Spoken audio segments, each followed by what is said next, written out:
mayong buntag sa kasi kasabot ng Bisaya.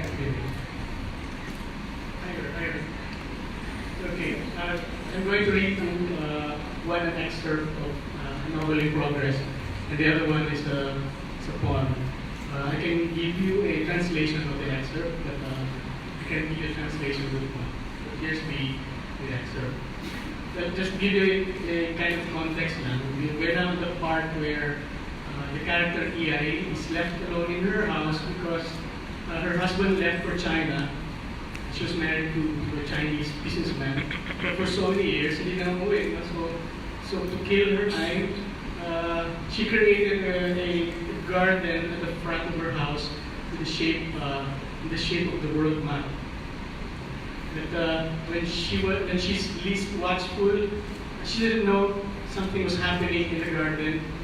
Her daughter was having a kind of flirtation with a Muslim trader. So I'm going to read that part. First, King Siguana. Isa-isa ni Papa ang subilan ng kabahin ni Lola Solita o ni Yusuf.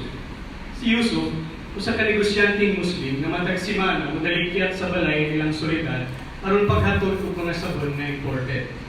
Iya kining pinalit sa mga negosyanteng biyahero sa Hulo ug dayon iyang isuroy sa kalungsuran sa Misamis. Si Soledad, ang kinamanguran nga anak, mauwi mo kanamok sa balay aron pagdawat niini. 30 anyos na si Yusuf, ug suwito usab siya mahitungod sa mapa sa kalibutan. Si Soledad, 17 anyos pa, ug kanunay niya gipaabot si Yusuf matag simana. Kung Biyernes, adto kini siya sa tanaman sa iyang inahan nga gihulmang mapa sa kalibutan. Sa pag-abot ni Yusuf, moingon dayon kini. Anaa ka magbarog sa Arabia, Señorita Sol, ug dayong agigig sa nahimot nga Soledad. Pipila na lang katikang, muabot na ko sa China ni Yusuf pa. Apan dito na ko gikan, tubag ni Soledad, ug dayong katawa ni Yusuf. Adto ta mag-abot sa Pasipiko? Ano ba to? Halapad ang Pasipiko, Señorita Sol. Subayan ko lang ang humot sa gibit-bit kong sabon. Haha. Uban sa tabang ni Allah, matultulan paunta ako nimo.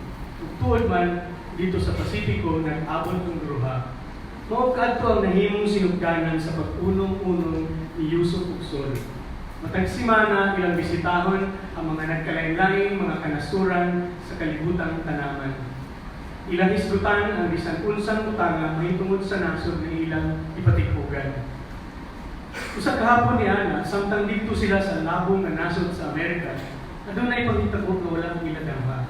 Ikalit ng pagsugat ng ilang mga mata, ug dito nila hikiti ang mapang tanaman nga nahimong hulagway sa kalibutan. Ilahan atong kalibutan ug sila lamang ang bugto nga nagpuyog niini. Usa kadto nga kalibutan nga buot nilang mahibawhan, masayran, mahimamat sa higpit.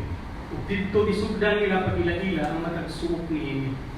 Kaliwa sa kanamang samtang nangalisbo, humod sa mga nagkatigulaan ng mga sabon ni Yusuf. Pipila na lang na simana ato nang matuyok ang kalibutan ni Yusuf pa. Tuod man, nalibot nila ang kalibutan apan dili na nila kini mabalik pa. Kay human sa pipila ka bulan, nasaksihan na lang sa inahan ni Soledad ug sa mga isuo ni ang nahulmang kalibutan sa iyang tiyan. Kinsay amahan Soledad? Ang pangutana sa iyang inahan. Si Yusuf makusganon na tubag ni Soledad. Wa kay kalibutan sa iyong gibuhat ang kumot na tubag ni Iyan. The English translation. Papa told the story of Lola Soledad and Yusuf. Yusuf was a Muslim trader who stopped by Soledad's house every week to deliver imported soap. He had brought the soaps from traveling merchants in Holo, and then he would sell them in towns in Misamis. Soledad was the youngest child, and so she was the one who came down from the house to receive the goods. Yusuf was 30 years old and an expert when it came to the map of the world. Soledad was only 17, and she waited for Yusuf every week. On Friday, she would go to her mother's garden that was shaped like the map of the world. When Yusuf arrived, he would immediately say, "You're standing on Arabia, Señorita Sol." Soledad would giggle. "A few steps, you'll be in China," said Yusuf. But that's where I come from. So with that said, which made use of love. We'll meet over there. Pacific? Pacific is vast, Señorita Sol. And just follow the fragrance of the soap you brought. With the help of Allah, hopefully you'll find me, said Yusuf. True enough, they met at the Pacific. It was the beginning of Yusuf and Sol's journey. Each week, they would go to different countries in the garden shaped like the world.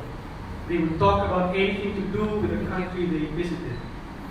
One afternoon, while staying in the abundant nation of America, an event they did not foresee happened.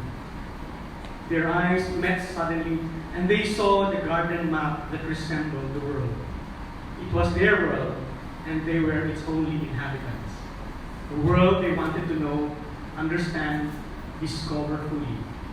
And there, they began to chart its every nook in the middle of the garden as the scent of Yusuf's scattered bars of soap permeated the air.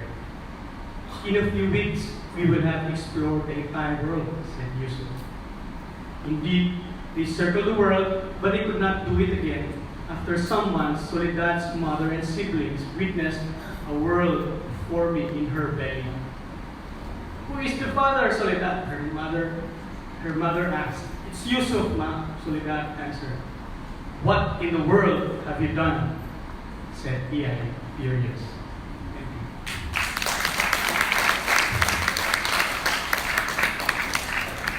you.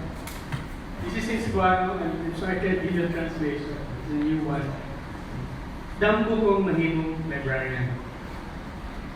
Dampo kong mahimong librarian. Bisan ko, sayo pa lang sa buntag, gusto na kong mupasa o libro.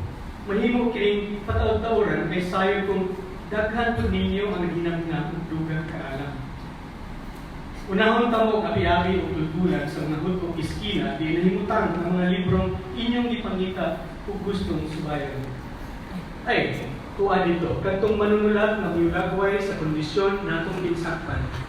Kung nanong natanggong tang samag barkong ng pagman-isip katilingban.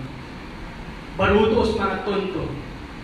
Tuwa po dito sa pikas iskina, katong henyo na may pasabot ka nato sa dagan sa patigayon. Sa ekonomiya o makinarya, kansang gasolina singot sa kinabagan. Liko lang gamay sa tuo, ikaplagan mo ang pagkakayong libro kabahin sa kinabuhi sa diktadorya. Dito sa katapusan ng tulog at chapter, may mababasa ang sinugdanan sa niyang pagkapugan. Sa wala, ikaupat na kanto, ang kasaysayan talisik nasod. Mahimo mong natawan ang mga pahina na nagkita sa matuod kung unsa kita sa mata sa mga langyaw. Unggoy ta. Unggoy ta, dunay hulagway niya sa tunga-tungang bahin kung hayang isuksok ang mga karaang litrato. Nan, karon na nahilom na mo sa tagsataksan ninyong kanisa. Kung isugod nagkamang sa inyong mga libro, mahimo na po kung magbasa o magkuha. Libro kini sa balak. Kabahin sa dahon na nahulog sa hilom. Ug ngit-ngit na lasang. Itugpa kini sa kasagutan. Mansado kini sa usa ka tipasi sa dugo nga gisawilik niadtong naian na sundalo sa katawan. Thank you.